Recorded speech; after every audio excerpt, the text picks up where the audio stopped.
26 अगस्त दिन सोमवार को जो है पूर्व मुख्यमंत्री और इस समय कैबिनेट केंद्रीय मंत्री जो है मनोहर लाल का कार्यक्रम रखा गया है। पिपली में यह कार्यक्रम है, उमरी में यह कार्यक्रम रखा गया है, जहां पर जो है पिछले वर्ष भी जो है भव्य कार्यक्रम किया गया था और उस समय पूर्व मुख्यमंत्री मनोहर लाल का वहां पर स्वागत किया गया था। हमारे सामने इस समय भाजपा के वरिष्ठ नेता सुदेश कटारिया मौजूद है। कार्यक्रम की रूपरेखा क्या रहेगी, उनसे बातचीत करते हैं। जी नमस्कार। 26 तारीख को एक जो पर्व का दिन हरियाणा प्रदेश में है, जन्माष्टमी का दिन, सोमवार को सुबह 10 बजे हरियाणा प्रदेश से कोने कोने से दलित वर्ग के लोग इकट्ठा होकर माननीय मनोहर लाल जी को धन्यवाद भी करेंगे, उनको विश्वास दिलाएंगे कि पूरा दलित वर्ग भारतीय जनता पार्टी के साथ है। जिस प्रकार से चूल अचूल परिवर्तन पूर्व मुख्यमंत्री मनोहर लाल जी ने हरियाणा प्रदेश में किए, एक ऐसे प्रदेश में जो प्रदेश भ्रष्टाचार के नाम से जाना जाता हो, जो प्रदेश नौकरियों में, सरकारी नौकरियों में बोलियां लगाने के नाम पर जाना जाता हो, भाई भतीजावाद, भ्रष्टाचार, क्षेत्रवाद जहां पर हावी हो, ऐसे प्रदेश में इन सारी लचर व्यवस्थाओं को धराशायी करने का काम माननीय मनोहर लाल जी ने किया। और उसका सबसे ज्यादा फायदा अगर किसी को हुआ, दलित वर्ग को हुआ। अगर मैं पूर्व की सरकारों की बात करूं तो पूर्व की सरकारों में एक चलन होता था, चाहेतों को नौकरी, चाहेतों को काम। चाहे कोई भी मुख्यमंत्री आया, किसी की सरकार आई, वो उसी ढर्रे पर काम करता रहा। जो व्यक्ति आया, चाहेतों को नौकरी, चाहेतों को काम। लेकिन माननीय मनोहर लाल जी ने सत्तासीन होने के बाद पहली कलम से ये कहा, मैं योग्यता के आधार पर नौकरी दूंगा। जिसका नतीजा ये हुआ कि दलित वर्ग बहुत आगे निकल गया। दलित वर्ग, जो इस प्रकार का दलित जिसके घर पर छत भी नहीं थी, जो मजदूरी करके अपना पालन पोषण कर रहा है, जो साइकिल में पंचर लगाकर अपना पालन पोषण कर रहा है, ऐसे बच्चे HCS और सब इंस्पेक्टर और बड़ी बड़ी पोस्टों पर लगे हैं। ये माननीय मनोहर लाल जी की देन है। आज दलित वर्ग अपने आप में गौरवान्वित महसूस कर रहा है। जिस प्रकार के चूल अचूल परिवर्तन करके माननीय मनोहर लाल जी ने उनको सशक्त किया। 1966 में हरियाणा बना। 1966 से आज तक दलितों की 3-4 मांग थी। दलितों ने मांग की कि हरियाणा प्रदेश में भी एक ऐसी अनुसूचित आयोग बनाया जाए।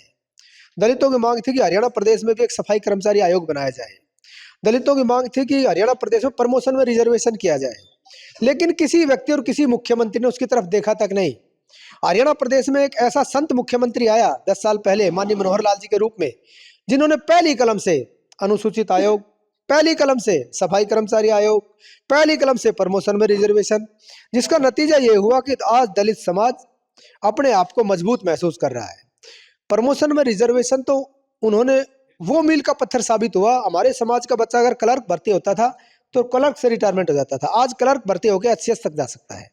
ये सारी मनोहर लाल जी की देन है। इन सब बातों को लेकर पूरा दलित समाज इकट्ठा होकर माननीय मनोहर लाल जी का धन्यवाद कर उनको विश्वास दिलाएगा कि आने वाले विधानसभा चुनाव में हर दलित व्यक्ति भारतीय जनता पार्टी के पक्ष में मतदान करके भारतीय जनता पार्टी की सरकार बनाने का काम करेगा। मतलब समर्थन भी एक तरह से माना सकते हैं कि वहां पर दिया। बिल्कुल।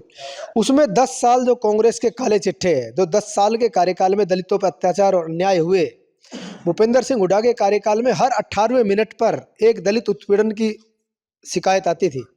हर 18वें मिनट पर एक दलित उत्पीड़न होता था, वो भी याद दिलाई जाएगी। और जो डॉक्टर BR अम्बेडकर के साथ कांग्रेस ने किया, जो अन्याय और अत्याचार डॉक्टर BR अम्बेडकर पर किया, और वो लोग पिछले लोकसभा चुनाव में संविधान की बात और आरक्षण की बात करते हैं।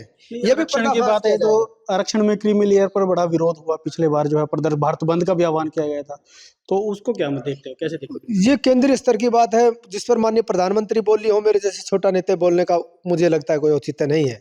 लेकिन अगर मैं हरियाणा प्रदेश के परिधान की बात करूं, हरियाणा प्रदेश के परिधान में, राजनीतिक परिधान में, अगर डॉक्टर BR अम्बेडकर के बाद अगर किसी ने राजनीतिक रूप से दलितों की सुध ली है तो पूर्व मुख्यमंत्री मनोहर लाल जी ने ली है, जिसका जीता जागता उदाहरण आपको देखने को मिलेगा। 26 तारीख को एक महाकुंभ दलितों का होने जा रहा है और सारे दलित वर्ग के लोग इकट्ठा होकर मनोहर लाल जी को विश्वास दिलाएंगे, धन्यवाद करेंगे कि किस प्रकार से चूल अचूल परिवर्तन करके दलितों को समर्थ करने का काम किया है। वो 26 तारीख को प्रदेश से लोग पहुंचेंगे, प्रदेश के कोने कोने से लोग आएंगे। जी धन्यवाद। सुदेश कटारिया जी हमारे साथ मौजूद थे, जिन्होंने कार्यक्रम की रूपरेखा को लेकर विस्तार से जानकारी दी है और कहा है कि एक महाकुंभ 26 अगस्त को दिन सोमवार को पीपली के पास में जो है उमरी पर उमड़ेगा। कुरुक्षेत्र से दैनिक सवेरा टीवी के लिए विक्रम सिंह।